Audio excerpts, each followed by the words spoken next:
The difference between mediation and conciliation यानी मध्यस्थता और सुलह के बीच अंतर जानेंगे। मध्यस्थता मीडिएशन और सुलह कंसिलिएशन दोनों विवाद समाधान की वैकल्पिक प्रक्रियाएं हैं जो कानूनी मुकदमों को टालने में मदद करती है।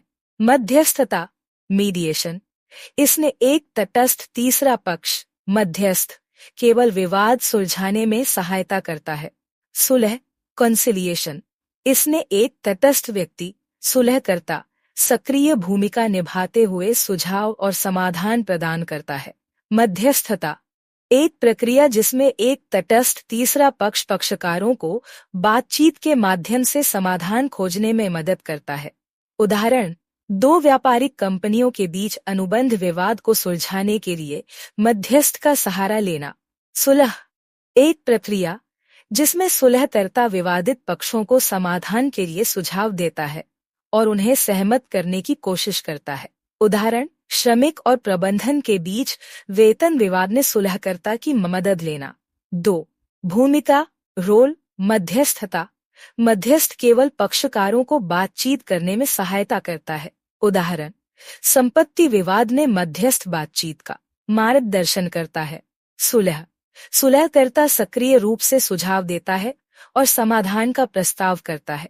उदाहरण, तलाक के मामले में सुलहकर्ता समझौते की शर्तें सुझाता है। 3. प्रक्रिया की प्रकृति नेचर ऑफ प्रोसेस मध्यस्थता, यह अनौपचारिक और लचीली प्रक्रिया होती है। उदाहरण, पड़ोसियों के बीच शोर विवाद को हल करने के लिए अनौपचारिक बैठक। सुलह यह औपचारिक प्रक्रिया है जिसमें सुलहकर्ता कानूनी ढांचे का पालन करता है। उदाहरण, श्रम विवाद में सुलह प्रक्रिया का पालन। 4.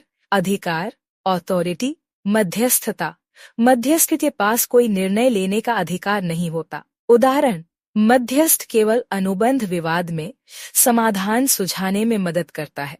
सुलह सुलहकर्ता समाधान के लिए प्रस्ताव देने का अधिकार रखता है। उदाहरण, श्रमिकों के लिए वेतन वृद्धि का प्रस्ताव देना। 5. सहमति कंसेंट मध्यस्थता, समाधान पक्षकारों की सहमति पर आधारित होता है। उदाहरण, तलाक के मामले में दोनों पक्षों की सहमति से संपत्ति का बंटवारा। सुलह सुलहकर्ता पक्षकारों को सहमत करने की कोशिश करता है। उदाहरण, श्रमिकों और प्रबंधन के बीच काम के घंटे तय करने पर सहमति। 6. समाधान का स्वरूप नेचर ऑफ आउटकम मध्यस्थता, समाधान पक्षों के बीच सहमति से निकलता है। उदाहरण, व्यापारिक साझेदारों के बीच विवाद का समाधान सहमति से होता है। सुलह समाधान सुलहकर्ता द्वारा प्रस्तावित किया जाता है। उदाहरण, श्रम विवाद में सुलहकर्ता की सलाह पर सहमति बनती है। 7. औपचारिकता फॉर्मेलिटी मध्यस्थता, प्रक्रिया अनौपचारिक होती है और इसमें कड़ाई से नियम लागू नहीं होते। उदाहरण, पारिवारिक विवाद को हल करने के लिए अनौपचारिक बैठक। सुलह यह प्रक्रिया औपचारिक होती है और कानूनी दिशानिर्देशों का पालन करती है। उदाहरण, औद्योगिक विवाद समाधान के लिए कानूनी सुलह प्रक्रिया। समाधान का प्रवर्तन इन्फोर्सेबिलिटी ऑफ आउटकम मध्यस्थता, समाधान केवल तभी बाध्यकारी होता है जब दोनों पक्ष इसे स्वीकार करें।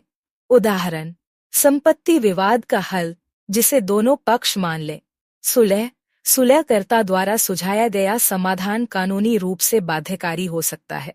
उदाहरण, श्रमिकों और प्रबंधन के बीच सुलह समझौता। 9. तटस्थता न्यूट्रलिटी मध्यस्थता, मध्यस्थ पूर्ण रूप से तटस्थ रहता है। उदाहरण, पड़ोसियों के बीच भूमि विवाद में मध्यस्थ का कोई पक्ष न लेना। सुलह सुलहकर्ता तटस्थ रहते हुए सक्रिय रूप से समाधान सुझाता है। उदाहरण, व्यावसायिक विवाद में सुलहकर्ता का समाधान प्रस्ताव। 10. उपयोग के क्षेत्र एरियाज ऑफ यूज मध्यस्थता, इसका उपयोग आमतौर पर निजी और व्यावसायिक विवादों में होता है। उदाहरण, व्यापारिक अनुबंधों के उल्लंघन का समाधान। सुलह इसका उपयोग आमतौर पर औद्योगिक और सामूहिक विवादों में होता है। उदाहरण, श्रमिक संघ और प्रबंधन के बीच समझौता। मध्यस्थता और सुलह दोनों ही विवाद समाधान के महत्वपूर्ण तरीके हैं। मध्यस्थता का जोर बातचीत पर होता है, जबकि सुलह में सुलहकर्ता समाधान का प्रस्ताव देता है। दोनों प्रक्रियाएं समय और लागत बचाने में सहायक हैं। ये जानकारी आपको मध्यस्थता और सुलह के बीच अंतर को गहराई से समझने में मदद करेगी। वीडियो इन्फॉर्मेटिव है तो आप इसे लाइक और चैनल को सब्सक्राइब कर सकते हैं। धन्यवाद।